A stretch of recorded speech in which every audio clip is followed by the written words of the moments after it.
عزیزان گرامی وقار،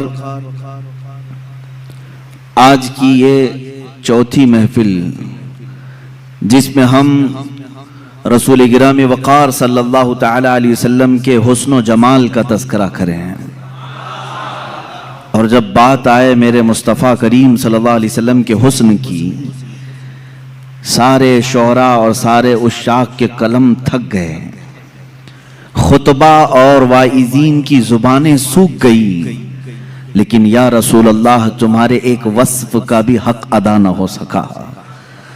اقبال نے کہا رخ مصطفیٰ ہے وہ آئینہ، رخ مصطفیٰ ہے وہ آئینہ، کہ اب اس طرح کا کوئی دوسرا آئینہ نہ ہماری بزم خیال میں ہے، نہ دکان آئینہ ساز میں ہے۔ اب ایسا آئینہ نہ ہماری بزم خیال میں ہے اور نہ دکان آئینہ ساز میں، اللہ رب العزت کے کارخانے قدرت میں اس رسول کا مثل پیدا ہی نہیں ہوا۔ اور آخر مثال کیسے دیں کہ اللہ کے حبیب صلی اللہ تعالی علیہ وسلم کیسے تھے، کس چیز سے انہیں تشبیہ دیں؟ تشبیہ اس سے دی جاتی ہے جو برابر ہو۔ آپ فلاں کی طرح لگتے ہیں، آپ ان کی طرح لگتے ہیں، تھوڑی بہت شباہت ہو، مثل ہو، لیکن جب کائنات میں دوسرا ویسا حسین آیا ہی نہیں تو مثل کس کے کہے ہیں؟ اور یہ ہم نہیں، اگر لوگ یہ سمجھیں کہ بریلوی نعت گو شعراء نے حضور پاک صلی اللہ تعالی علیہ وسلم کی شان میں ایسے قصیدے پڑھے ہیں تو آؤ میں تمہیں بارگاہ صحابہ میں لے چلوں۔ اللہ کے حبیب صلی اللہ تعالی علیہ وسلم کو ان سے زیادہ کس نے دیکھا؟ درباری رسالت میں ہمہ وقت حاضر رہنے والے صحابی رسول حسان بن ثابت رضی اللہ تعالیٰ عنہ کی زبان سے سنیں، فرماتے ہیں وَأَحْسَنُ مِنْكَ لَمْ تَرَ قَطُّ عَيْنِي وَأَجْمَلُ مِنْكَ لَمْ تَلِدِ النِّسَاءُ خُلِقْتَ مُبَرَّأً مِّن كُلِّ عَيْبٍ كَأَنَّكَ قَدْ خُلِقْتَ كَمَا تَشَاءُ۔ کیا کہا حسان بن ثابت نے؟ کہتے ہیں یا رسول اللہ آپ سے زیادہ حسین میری آنکھوں نے دیکھا ہی نہیں، آپ سے زیادہ حسین میری آنکھوں نے دیکھا ہی نہیں، اور آپ سے زیادہ خوبصورت کسی ماں نے جنا ہی نہیں۔ فرماتے ہیں آپ تو ہر عیب سے پاک پیدا کیے گئے یا رسول اللہ، اللہ نے آپ کو ویسے ہی بنایا جیسے کہ آپ کی مرضی و منشا رہی ہو۔ عزیزان گرامی، اگر حسان بن ثابت کی بات کریں، کوئی یہ کہے کہ انہوں نے کہاں دنیا دیکھی ہوگی، حضور کو صرف دیکھا اور تعریف کر لی، تو ہم سدرہ کے مکین کی بارگاہ میں چلتے ہیں۔ جبرائیل امین جن سے کوئی دنیا کا خطہ شاید رہ گیا ہو، ہر نبی پر انہوں نے وحی اتاری ہے اللہ کی طرف سے، اور ہر کائنات کے زمانے کو دیکھا۔ جبرائیل امین کی زبان کی ترجمانی کرتے ہوئے شاعر نے کہا بارگاہ مصطفیٰ صلی اللہ تعالی علیہ وسلم میں ایک دن وہ حاضر ہوئے اور کہنے لگے آفاق ہا گردیدہ بسیار خوباں دیدہ کہتے ہیں میں نے کائنات کے بہت سارے مملکتوں کو چھان لیا ہے، بسیار خوباں دیدہ بہت سے اچھے اچھوں کو دیکھا ہے، لیکن یا رسول اللہ تو چیزیں دیگری، اے اللہ کے رسول آپ ایک الگ ہی چیز ہو، آپ کے مثل نہ میں نے پہلوں میں دیکھا نہ کبھی اس زمانے میں دیکھا۔ یہ کون کہتا ہے؟ جبرائیل امین سدرہ کے مکین سید الملائکہ کہہ رہے ہیں۔ عزیزان گرامی وقار، مصطفیٰ کریم صلی اللہ تعالی علیہ وسلم کے حسن اور آپ کے جمال کو ہر سنی مسلمان کو پڑھنا بھی چاہیے، سمجھنا بھی چاہیے۔ کیوں؟ اس لیے کہ محبوب کا حلیہ جب نگاہوں میں آتا ہے تو وہ ہمیشہ آنکھوں میں بس جاتا ہے، اور پھر اس حسین چہرے کو تصور میں لے آؤ تو دنیا کا حسن تمہیں دھوکہ بھی نہیں دے گا، دنیا کا جمال تمہیں پھر اپنی طرف فریفتہ نہیں کرے گا۔ جس کی نگاہوں میں جمال مصطفیٰ آئے دنیا کا حسن اسے ورغلا نہیں سکتا۔ یہ تو ہماری کمظرفی ہے، یہ ہماری طرف سے کوتاہی و سستی ہے کہ ہم نے رخ مصطفیٰ کو پڑھا نہیں۔ صحابہ نے من وعن تصویر مصطفیٰ کتابوں میں لکھ دیا ہے۔ یہ اور بات ہے کہ تصویر حضور اکرم صلی اللہ تعالی علیہ وسلم کی نہیں بنائی گئی، لیکن خد و خال پورے صحابہ نے اس طرح سے لکھ دیے کہ آج بھی اگر تم تنہائی میں بیٹھ کر کے ان خد و خال کی تصوراتی زندگی میں جاؤ گے، میرا یقین ہے کہ تمہیں دیدار مصطفیٰ نصیب ہوگا۔ اللہ کے حبیب صلی اللہ تعالیٰ علیہ وسلم کی وہ تصویر تمہارے ذہن میں چھپ جائے گی۔ آج ہمارا عنوان سخن یہی ہے، بارگاہ مصطفیٰ صلی اللہ تعالیٰ علیہ وسلم کے حسن و جمال، آپ کے خد و خال، آپ کا قد و قامت، آپ کا حلیہ مبارکہ، اس لیے کہ ہر مسلمان کو یہ جاننا بھی ضروری ہے کہ میرے نبی دکھتے کیسے تھے، وہ چلتے کیسے تھے، حضور پاک بات کرتے تو کیسے بات کرتے تھے، بیٹھتے تو کیسے بیٹھتے۔ اس لیے کہ خالی صرف ہمیں کہانیاں اور گیت سنانے کے لیے نہیں، قرآن نے حکم دیا ہے کہ رسول کی زندگی میں تمہارے لیے نمونہ عمل ہے، ہمارے لیے تو آئیڈیل ہیں، ہمارے لیے وہ آئیڈیل ہیں، تو ہمیں ان کی ہر چیز سیکھنا ضروری ہے۔ رسول کریم صلی اللہ تعالیٰ علیہ وسلم کو اللہ تعالیٰ نے دنیا میں دونوں عظیم نعمتوں سے نوازا، حسن سیرت بھی عطا کیا، حسن صورت بھی عطا کیا۔ سیرت میں آپ کا مثل کوئی نہیں جو کل آپ نے سماعت کیا، اور صورت میں بھی آپ کے مثل کوئی نہیں۔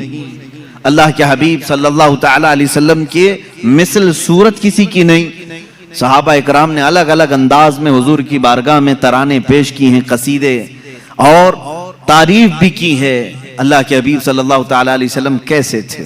لیکن ایک بات یاد رکھیں، حضور اکرم صلی اللہ تعالیٰ علیہ وسلم کی جو خوبصورتی تھی وہ مثل آئینہ ہے۔ ایک بات سمجھ لیں کہ آئینے میں ہر آدمی اپنے ہی چہرے کو دیکھتا ہے، اور جس کا چہرہ بھدا ہو آئینے کا قصور نہیں ہے۔ ایک روایت سے میں اپنی اس گفتگو کو شروع کرتا ہوں۔ حضور پاک صلی اللہ تعالیٰ علیہ وسلم صحابہ کے ساتھ بیٹھے تھے، ابو جہل آیا اور کہا محمد تم سے زیادہ بدصورت میں نے کسی کو نہیں دیکھا، معاذ اللہ رب العالمین۔ حضور پاک صلی اللہ علیہ وسلم نے کہا صدقتا، تو سچ کہہ رہا ہے، چلا گیا۔ تھوڑی دیر کے بعد حضرت ابو بکر صدیق رضی اللہ تعالیٰ عنہ تشریف لائے، کہا یا رسول اللہ صلی اللہ علیہ وسلم آپ سے زیادہ حسین و جمیل میں نے کسی کو نہیں دیکھا۔ اللہ کے نبی صلی اللہ علیہ وسلم نے فرمایا صدقت یا ابو بکر، اے ابو بکر تو نے سچ کہا۔ صحابہ جو موجود تھے انہوں نے پوچھا ابو جہل سے بھی آپ نے کہا سچ کہا، صدیق اکبر سے بھی کہا تو سچ کہہ رہا ہے، دونوں سچے کیسے ہو سکتے ہیں؟ ایک نے آپ کی برائی کی، دوسرے نے آپ کی تعریف کی۔ اللہ کے حبیب صلی اللہ علیہ وسلم نے فرمایا اے میرے صحابہ، در حقیقت میرا رخ انور آئینے کی مثل ہے، جو مجھے دیکھتا ہے وہ اپنی سیرت کو دیکھتا ہے۔ ابو جہل نے اپنی قباحت کو دیکھا، اپنی برائی کی، صدیق نے اپنی خوشحالی کو دیکھا، اپنی خوبصورتی کو دیکھا اور میری تعریف کی۔ رخ مصطفیٰ ہے وہ آئینہ، حضور پاک صلی اللہ تعالیٰ علیہ وسلم کے جمال جہاں آرا، اس کو اگر میں تصور میں لاؤں تو آج بڑے ادب و احترام کے ساتھ میں آپ سے گزارش کروں گا کہ اے نوجوانوں، دل سنبھال کر، ہوش و حواس کو سنبھال کر میرے مصطفیٰ صلی اللہ تعالیٰ علیہ وسلم کے قد و قامت، حلیہ اور حسن و جمال کو مکمل اپنے دل میں نقش کرنے کے عزم کے ساتھ بیٹھو، اس امید کے ساتھ بار الہا آج کی محفل ختم ہو، میں تصور میں آنکھیں بند کروں اور تیرے حبیب کا مجھے دیدار ہو جائے، اور انشاءاللہ جس کی تڑپ جتنی ہوتی ہے اتنی ہی جلدی اسے زیارت بھی ہوتی ہے، کیونکہ میرے آقا صلی اللہ علیہ وسلم نے فرمایا ابغونی فی ضعفائکم، مجھے تم اپنے کمزور لوگوں میں، ٹوٹے ہوئے دلوں میں ڈھونڈا کرو، اس لیے کہ وہاں محمد صلی اللہ علیہ وسلم تشریف لاتے ہیں۔ عزیزان گرامی، میرے آقا صلی اللہ تعالیٰ علیہ وسلم کی سیرت طیبہ کے باب میں آپ کا حلیہ مبارکہ بھی بیان کرنا آتا ہے، یہ اسی کی ایک شاخ ہے۔ حضور اکرم صلی اللہ تعالیٰ علیہ وسلم جب جوان ہوئے اور آپ نے اعلان نبوت فرمایا تب تو آپ کی عمر مبارک 40 سال کی تھی، اور جب آپ نے ہجرت فرمائی جب 53 سال کی تھی عمر پاک آپ کی۔ اب 53 سال کی عمر میں صحابہ اکرام نے جو حلیہ بیان کیا، پھر جوانی کا حال کیا رہا ہوگا؟ جو صحابہ سیرت کے ان گوشوں میں بیان کی ہیں کہ میرے آقا کا حلیہ ایسا تھا، وہ اتنا حسین ہے کہ جو 25 سال کی جوانی کا حسن رہا ہوگا وہ کس انداز کا رہا ہوگا۔ صحابہ میں حضرت سمرہ بن جندب رضی اللہ تعالیٰ عنہ، حضرت